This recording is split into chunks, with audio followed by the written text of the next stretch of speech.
This computer right here is an old Core 2 quad that we picked up on a used PC parts hunt for 15 Australian dollars, which is like 10 USD. And for that price, we actually got a PC that was looking like it's brand new. However, the Core 2 quad, it can drive you crazy just like it's been driving me crazy all morning.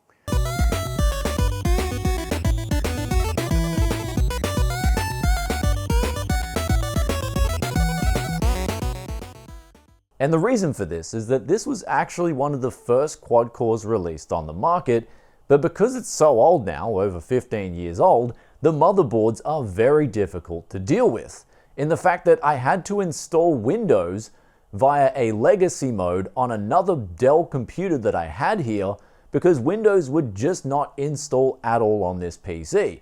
And then once I installed it on the drive on the other PC, I then could use it on this computer and then boot off that drive that initially had the Windows install on it. So that was only one of the problems. The second problem we came into was to remove the bottom RAM clips so we could fit our graphics card, which we're going to be using a GTX 1660 Ti in today's video to see if this PC can game or not. But then there's one more problem after that, and that was I tried to use my 4GB DDR2 memory sticks to maybe make this system have 16 gigabytes, which is still reasonable in 2024. I mean, you can still game on 16 gigabytes of RAM.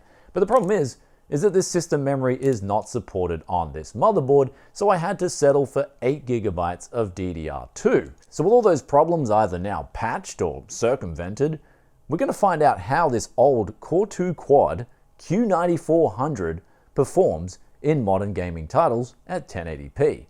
Right after today's video sponsor. If you want to get rid of this annoying Activate Windows message, then today's video sponsor SCD Keys has you covered for as little as $15 US. After you enter that coupon code BFTYC, you can cop yourself a legit single end user license today. Also works for Windows 11 Pro too. Links in description below. Welcome back to Tech Yes City, and the first thing you want to do when you get a old Core 2 quad like this is you usually want to overclock it and try and get it to say 3.2 gigahertz, because this CPU at the moment is clocked at 2.66 gigahertz, which even by today's standards on some entry-level CPUs, this is really slow in just terms of gigahertz. Now, of course, there's the IPC and the fact that the CPU is so old, it's on a much bigger node, but usually with your speeds, if you can get a raw increase, say from 2.66 gigahertz to 3.2, that percentage increase should come out in games as a similar percentage figure in FPS on an older CPU like this. But unfortunately, this motherboard here is a workstation orientated motherboard, so there's just no options here to change not just the CPU speeds, which I think on this CPU are locked off the top of my memory, but there's no option to change the front side bus, which was generally the preferred method of overclocking a CPU like this. So unfortunately, we are just going to have to get into those games with the default configuration.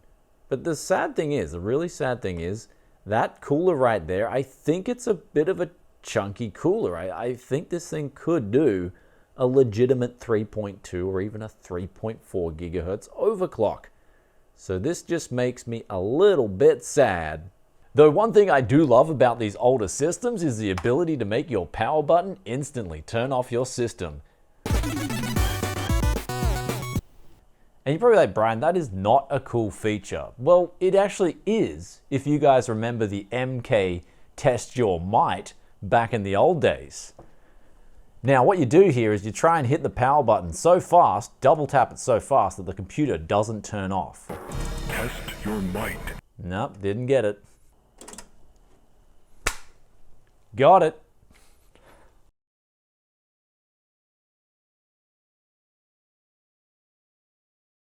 So we just tried to boot up our first game here, Fortnite, and we were met with an error code. It just won't launch because this CPU doesn't support the instruction set SSE 4.2, nor does it have AVX or AVX2. So let's see what can boot up on this thing.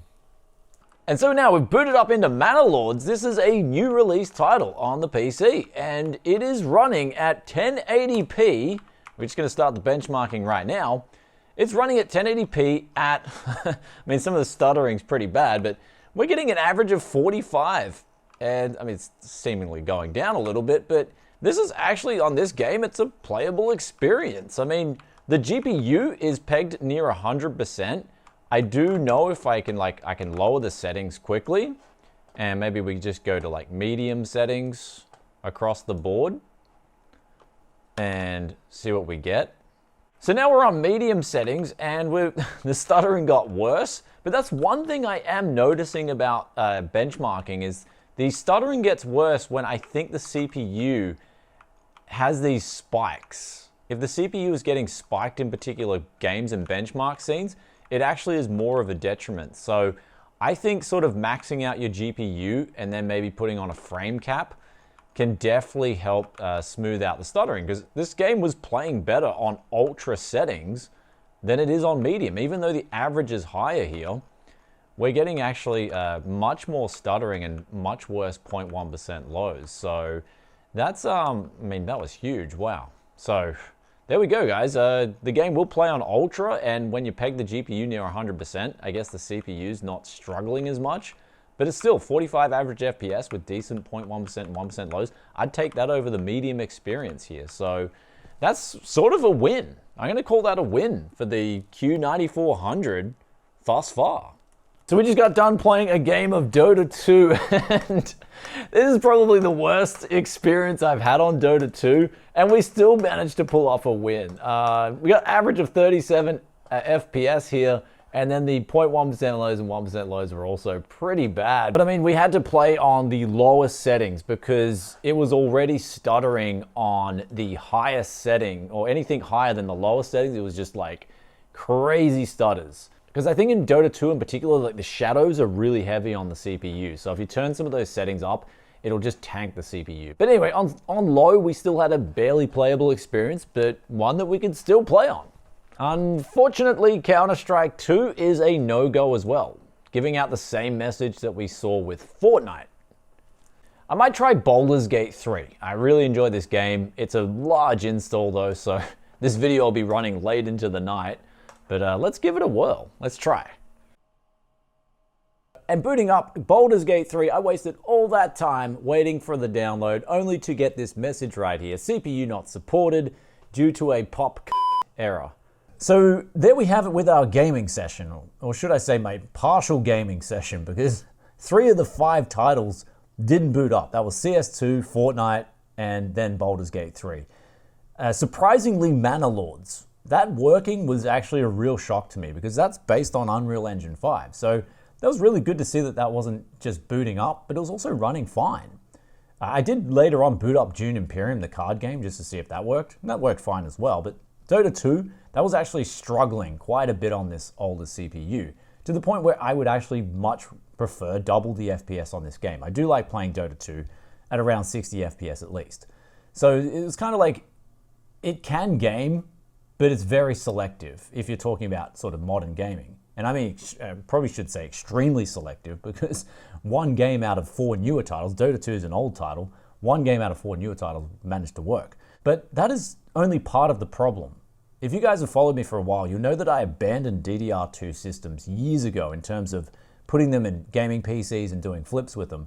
And that was because, the main reason for that was because at the start of this video, you saw the problems that I had. Just trying to get Windows installed on these things was a big headache. In fact, I didn't get it on camera, but I managed to, when I was playing around with it in the morning, managed to get it to boot into the Windows install screen, but then it just wouldn't install Windows on the SSD. It refused to flat out do it. And then I changed some settings in the BIOS. I remembered what settings I did before that too. This is the crazy thing. I remembered what settings I did before that, and then I reset the BIOS, put those same settings back in, and it just wouldn't boot to Windows. And I'm like, what is going on with these older architectures? It's very frustrating. And that reminded me of why I abandoned this kind of architecture to put together, I guess, modern gaming systems to flip. It just wasn't worth the time and the hassle. And of course, when it comes to flipping the PC, someone's going to see a CPU and they're going, that's 15 years old. I think I might want to, I think it's a little too old for me. As opposed to something like even an i7 2600K, when I go to install Windows, no problems. When I go to boot up a lot of games, I just have no problems too. And that's a very inexpensive CPU even to this date. So I think that's a big difference, is if I'm going for an older system, I'm always going to lean towards at least something like an i7 2600 or 2600K, as opposed to this quad core here. Sure, it could play Mana Lords okay, but it's just really a massive headache to get, say, Windows 10 installed, get everything up and running smoothly. And then even beside that, there's also another point that really shows the differences between even just this and an i7 2600K, for example. That's when we're using the desktop. I notice it's extremely sluggish on these older systems, as opposed to an i7 2600K, for example. It's actually quite smooth. If you've got an SSD coupled in with that CPU and you've got a fresh installed Windows, it's actually quite a breeze to use that, even in 2024. So this system here, a lot of drawbacks. Of course, the power consumption as well. But even then, the power consumption wasn't too bad. In Mana Lords, I tested it out with this GTX 1660 Ti, and it was going to about 240 watts max, with a random Macron power supply that we all know, just because of the name, it isn't that good. And the idle power consumption was around 90 watts. So it's not too bad, even by 2024 standards. The problem is, it's a quad core. And so by quad core standards, those idles and those maximum power consumptions, especially coupled in with a 1660 Ti, is actually quite bad. The final negative, I guess, is that I couldn't get that 16 gigabytes of DDR2 to work. I would have loved to have seen that working, but I think I need a better motherboard. And maybe in the future, I'll revisit it if I come across a really high-end, I think it's Q45 chipset, like an Asus board or something like that, and I get, say, a Q9650, because there was a difference. I think the level 2 cache size is doubled on those Q9550s and Q9650s versus the Q9400. So that's a difference there. Could help with gaming a little bit, especially if we raise the clock speeds too. So I would love to revisit this in the future when I get the higher end stuff. But in terms of this mid-range stuff, I think I'm done. I mean, the reason this video exists is because Les really wanted to see me do a video on it. I think he just more so wanted to just get rid of this system and get my 15 bucks for it. So with me personally, my favorite thing with this whole system was the instant off power switch in the BIOS, that setting. I'd love to see that come back with newer motherboards because I miss that nostalgia of when you're a kid at school and you're just playing with the computers and seeing who could do the fastest flick on and flick off on the power button. And in the same time, you're doing a bit of a durability test, right? You're just seeing if the power button works properly. But on this case, I'm glad to say the power button does indeed work absolutely fine. Anyhow, revisiting the old Core 2 Quad, I decided I would just have a lot more fun in this video than usual because I just knew that this thing was going to be frustrating before I even tackled it. And coming out of it, I don't really recommend DDR2 systems to anyone unless they just want to go with a simple maybe Windows 7 or Windows XP or something like that, an older retro system, or maybe they want to go with just an office PC. I don't really think this thing's geared up towards gaming, and so that's just my opinion on it. Do let us know in the comment section below, however, what do you think of these old Core 2 Quads? And do you think maybe we should have paired in a lower end GPU with it, as the 1660 Ti, for instance, in Dota 2, that was just, I think that was like on 20 or 30% or something like that. So the CPU was really struggling in that game. Though, do let us know in the comments what you think of the mighty Core 2 Quad. Love reading your thoughts and opinions as always, just like this question of the day here, which comes from Paul Nicholas 172. And they ask, I'm wondering if this i7 4790 will really bottleneck a GTX 1080. So they're referring to our video where we took a look at the i7 4790, and to be fair, I think a GTX 1080 is actually pretty much a great pairing with an old i7 4790. I think especially if you're playing at 1440p, you're gonna have no problems.